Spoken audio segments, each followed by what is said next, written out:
Hello everyone. It has been a long day. I am tired, the dogs are tired, my natural beautiful light is gone, so we are dealing with these full-on fluorescents or whatever they are in my office. They're pretty terrible, but bear with me because this video has been delayed long enough. So let's dig into my startup story. My love for business started when I was a little kid. My grandparents were basically serial entrepreneurs. I grew up going over to my grandma's house after school every day. They lived close to us basically my whole life, and I'm very blessed to have them as such a big part of my upbringing. And they owned several different kinds of businesses, from bowling alleys to cafes to restaurants, grocery stores, you name it, they have probably done it, at least a form of it. And what I got out of growing up in that kind of environment is that entrepreneurship is not for everyone. It is a 24/7 commitment, and it's a lot of damn work. But I think that the upside is that you're controlling your own reality, you're controlling your future, you're dictating the impact that your efforts are going to have or make, and where you are deciding to put your focus. And for us personally, growing up, grew up in a very blue-collar family, and it meant a lot to me to be able to go and hang out with my mom after school at her job. She worked for my grandparents at their grocery store. I had a store that I hung out at after school, and I had employees that were my, my adopted aunts, right? And they were a very influential part of my life and my kind of understanding of the world and what business can do for a family, for a community, and beyond. So that's really where my love of business came from. And so I always knew or had this drive to, I wanted to go to college. I was a very first generation college graduate, which is pretty crazy to say, actually. And I wanted to go to a Jesuit university. For those of you that don't know, Jesuit universities have a mission for giving back and for really putting like service over like selfish desires. And so going to a Jesuit university was really something that was laid on my heart. I went to private school when I was younger, and I was a scholarship student. So sometimes when I say I went to private school, people think that I grew up wealthy, and that was just not the case. We were probably like the poorest family, at the school. I was a scholarship kid, and I wasn't ashamed of it. I thought that it was pretty awesome that my parents did everything in their power to give me and my brother the best chance at succeeding in our upbringing and in the ventures. And it really definitely shaped the way that I view education as well, which that's a whole nother topic for another time. But so I applied and was accepted into this special program at Gonzaga University in Spokane, Washington, called the Hogan Entrepreneurial Leadership Program. So 25 students a year are accepted, and it's basically this like incubator program within a university. I was a business and marketing major, and so this was kind of on top of my normal coursework. So I graduated with 2 degrees, and we had this emphasis on entrepreneurship, but it was social entrepreneurship. So it's kind of cool that Gonzaga was really like getting involved in and educating the students in what social entrepreneurship means, back before it was the cool thing to do. So 2008, I was an undergrad, and I was being exposed to business for good. And we were reading books like Social Entrepreneurship, A Modern Approach to Social Value Creation, books like this. And this one here, How to Change the World, Social Entrepreneurs and the Power of New Ideas. Nothing to look at here, but I didn't doodle on this book. these doodles are because I bought these used. So not me. I do not desecrate books. I love books. I want a library one day. So one of the biggest lessons I learned during my undergrad coursework through the Hogan program was a lesson that Norm Letha was my instructor's name at the time. And I remember so distinctly because I thought, I want to go work for a nonprofit. That's what I thought I wanted to do because I want to make a difference and I want to really impact an area that that is needing leaders to come in and be able to create change and help those impoverished or those under extreme circumstances. So I thought, that's what I'm going to do. I'm going to graduate school. I'm going to go do marketing for a nonprofit. And Norm, I remember so distinctly, he taught us the lesson that, the idea of nonprofits are great, and they serve a valuable purpose in all kinds of areas, but they have to rely on charity. They have to rely on donations. So they're typically not self-sufficient. Business, on the other hand, is very self-sufficient, right? You go into business to make money, and that money then sustains your employees and everything else. And so with business, the self-sufficiency can be, so self-sufficient or sustainable business can equal sustainable good. And you can use the power of your business to create change and to make this huge, massive, positive impact. So that was really my first kind of awakening moment for me in realizing that I don't have to go work for a nonprofit, but I can use or cultivate business to create change and to create a positive impact in the world, on people on the planet, in a sustainable way, which I love efficiency. I love being self-sufficient myself. It's something I've always striven to be. So I thought, wow, that's incredible. I never realized that. I never really put that together. So so that was my big wake up call to the idea of social entrepreneurship, and what business, the positive impact that business can actually have. Not all business is corrupt. It does not have to be that way. There certainly is plenty of, corrupt or maybe businesses out there that are created purely to create profit, right? That's the definition of corporation. A corporation is formed to drive profits for the shareholders. That is literally the definition of a corporation. So so totally get it. I automatically mistrust a lot of large corporations just on the basis of knowing where their goals or where their responsibilities lie, and it's in maximizing profit, not maximizing impact. So so that's now changing, right? We have all these corporations that are coming out that now are B Corps, and we can go into that later if for any of you that don't know what a B Corp is, and I'll leave a link in the show notes, but it's kind of this new wave of business that's coming about that that their sole mission is not to maximize profit, but to maximize impact. And I just love that.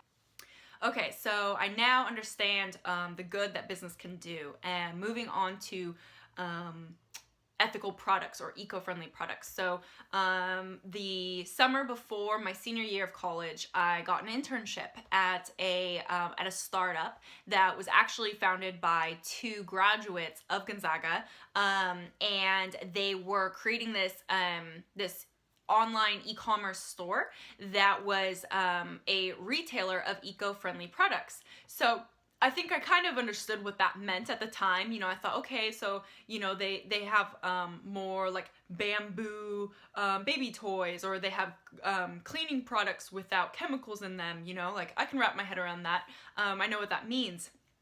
But I was a supplier relationship manager for them at the time, so I was setting up new supplier accounts for us to sell their products and represent them and market them. And one of the projects that I was on was studying the EWG's safe sunscreen list. And I had no exposure to that prior. I had no prior knowledge of what that even meant. And so as I'm looking into it, I'm seeing that these are sunscreens that have been tested or qualified as being good for not only you, your skin, but also the environment. So that meant automatically, right? That meant that there were sunscreens that did not qualify or did not make the list. And what did that mean? So come to find out that not all sunscreen is created equal, but some sunscreens have even been known to cause skin cancer, which oh my gosh, that's why we're putting sunscreen on, right? Is to prevent skin cancer. I'm a redhead. I have very fair skin, if you haven't noticed. So sunscreen is incredibly important to me during the summer. And to realize that my efforts may be for naught if I'm not utilizing quality sunscreen products. So on top of that, sunscreen, when we go in the ocean, when we swim in the ocean, or when we wash off in the water, and that water is then, goes down the line and gets into the ocean, there are sunscreens that actually are destroying coral reefs. I mean, these natural ecosystems that are so vital to the health of our marine life and are not easily replaced, right? Or not easily recreated. And so to me, being, I think I was like 21 at the time, realizing that I had made it that many years without my mom or my grandma or anyone else in my family ever telling me that this was a concern or that this was something to be aware of, meant that they probably didn't know that. So my grandma at 65 had gone through 65 years of life without even knowing that there was a difference between the $2 or $5 bottle of sunscreen and the one that was maybe 10 or 15. Not to say that price always equals quantity, because that's certainly not the case. But this was so eye-opening for me to realize that consumers, we lack so much information to help us make quality purchase decisions. And so that was really when kind of my eyes were opened to the lack of consumer knowledge about products, about ingredients, and about the detriment that can have on not only our lives, but our communities, or our communities abroad in other countries. So that was kind of step 2 in my evolution to where I am today. So going along a couple years, graduated, started having some disposable income, right? Because I was a broke college student, had no extra money to go shopping. So once I finally did start having some disposable income to be making purchases, then to realize that there was this thing called fast fashion, which I'm sure many of you are familiar with or have heard the term, and realizing that my $5 t-shirt meant that several people, more than likely, along that chain were not fairly being compensated for their work, their time, their labor, their skills, their materials, their raw goods. And the fact that child labor is illegal here in the United States, right? So why on earth would we think that it's okay to support it elsewhere? And that, again, is probably a whole nother topic for another time. But realizing the importance of my purchases and really getting that sense of, I want to vote with my dollar, that might be seen as like a gosh, what is it called? Like a hot word right now, but it really is. I mean, it's truly voting with your dollar for the kind of world you want to live in. And so if I can buy a duffel bag that is made out of recycled military canvas that was kept out of the landfill by former veterans who were struggling to find work and found it working for this company called Sword and Plow. They're fabulous. Please check them out. So now they're working and making a fair living wage in America, making products from recycled materials that are incredibly well made, high quality materials. Right, so my duffel bag, super awesome, great service. They give back to military families. My husband is in the Air Force. My sister was in the Air Force. Her husband is still in the Air Force. My grandpa was in the Navy. Military's big thing in my family. It just happens to be part of my makeup and part of my experience growing up and into adulthood and where I am today. And so this really matters to me. I see how many former veterans come back and are struggling to make it in civilian world, and so I just think that this is so amazingly important. Military families go under they're tested in ways that not all families are familiar with, and so they kind of need some special counseling sometimes. They need some special kind of support, and so to find this company that's doing this amazing work was just incredible. And I thought, my goodness, I have been interested in making ethical purchases and making a positive impact with my purchases for years, and I just now am hearing about this company. So it was I guess I kind of skipped around there, but basically, okay, so disposable income, being able to purchase intentionally. Why on earth would I buy this duffel bag from a company that I shall not name that has been proven to employ slave labor in other countries for the same price as this amazingly quality made bag that I know is bringing about change in a whole community of people? It's kind of a no-brainer, right? Like, of course I want to make this positive impact with my purchase and get a quality duffel over this other one that's the same price, more than likely, and I know is not making the same kind of difference. So why is it then that me, who is trying to seek out these companies, and I've been looking for companies for years now.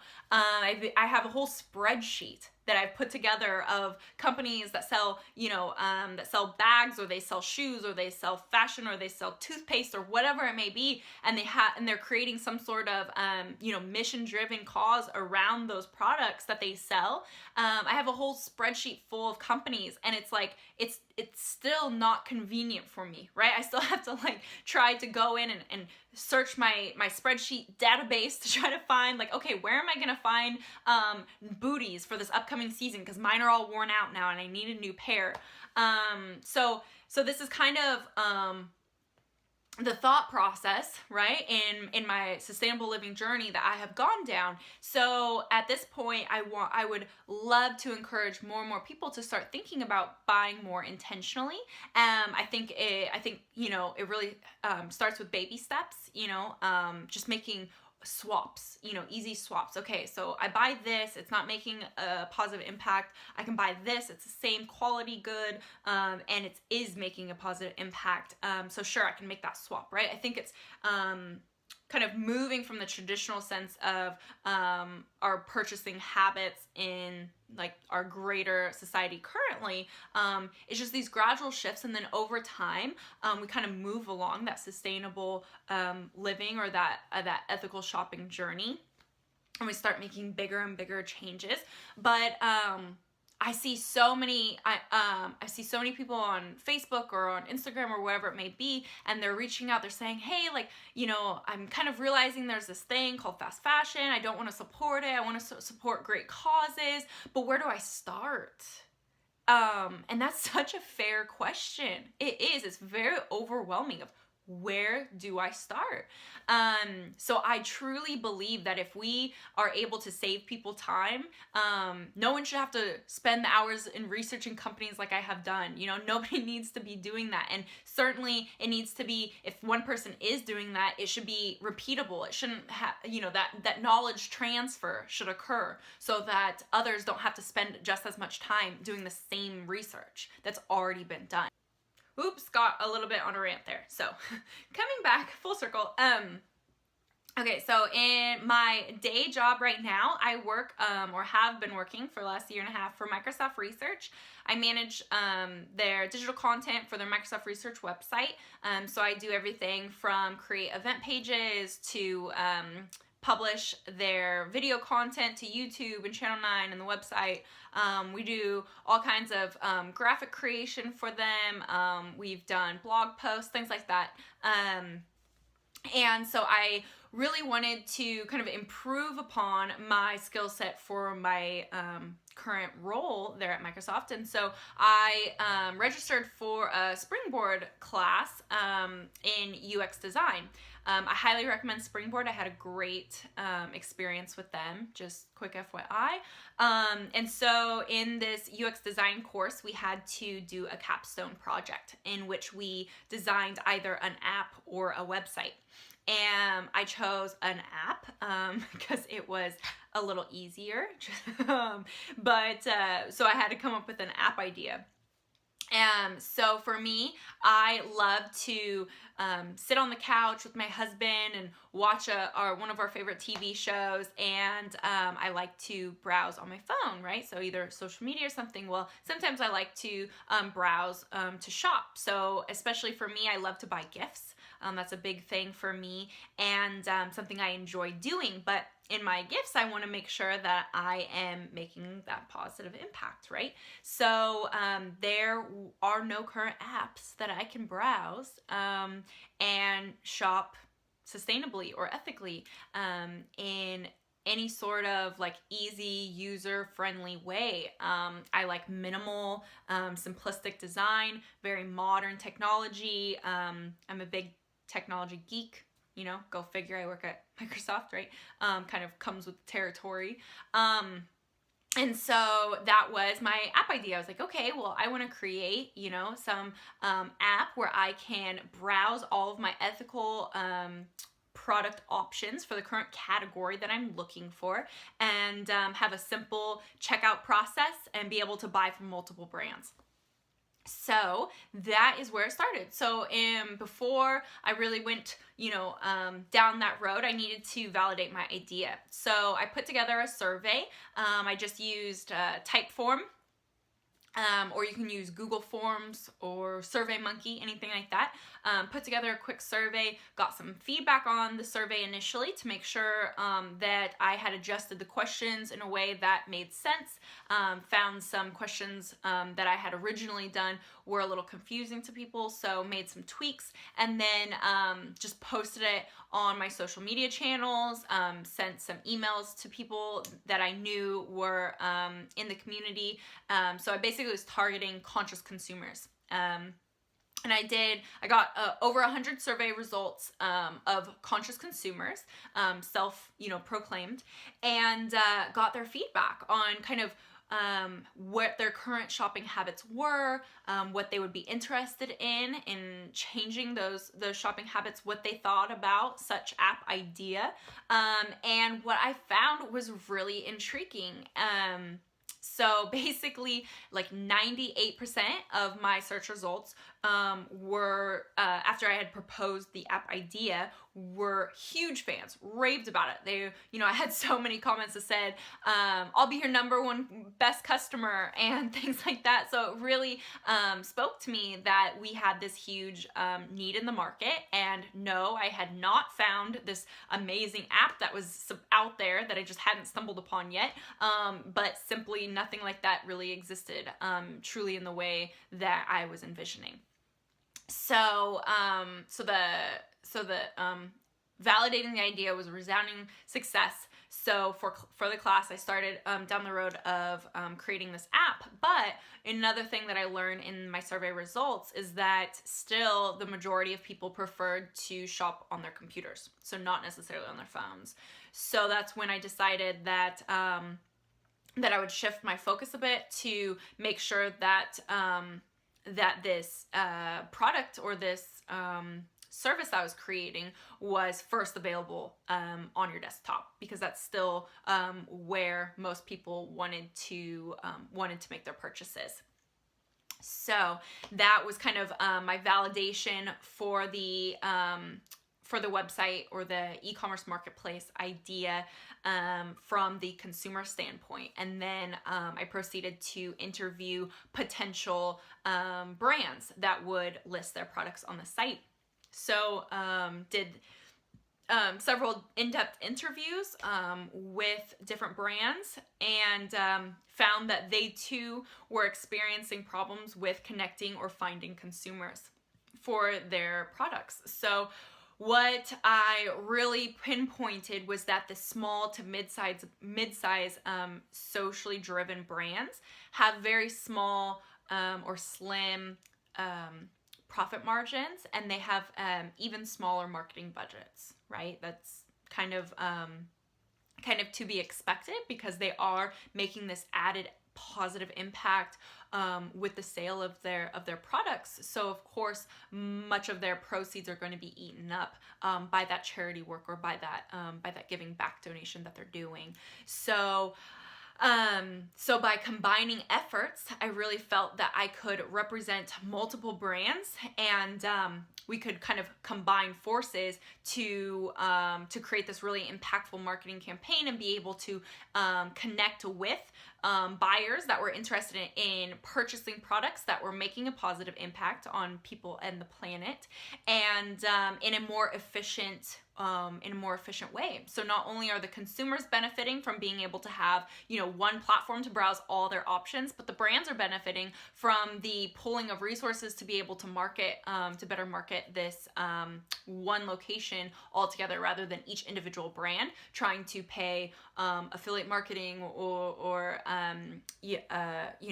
direct consumer marketing, or whatever form that they're taking, is kind of a more efficient approach to being able to do that. So that led me to EthicalMkt, and so I started signing up brands that were wanting to get in on this like new wave, or this modern way of shopping ethically, and started putting together my email list for my buyers. And so it's kind of going along the path, and then realized I got the cart before the horse.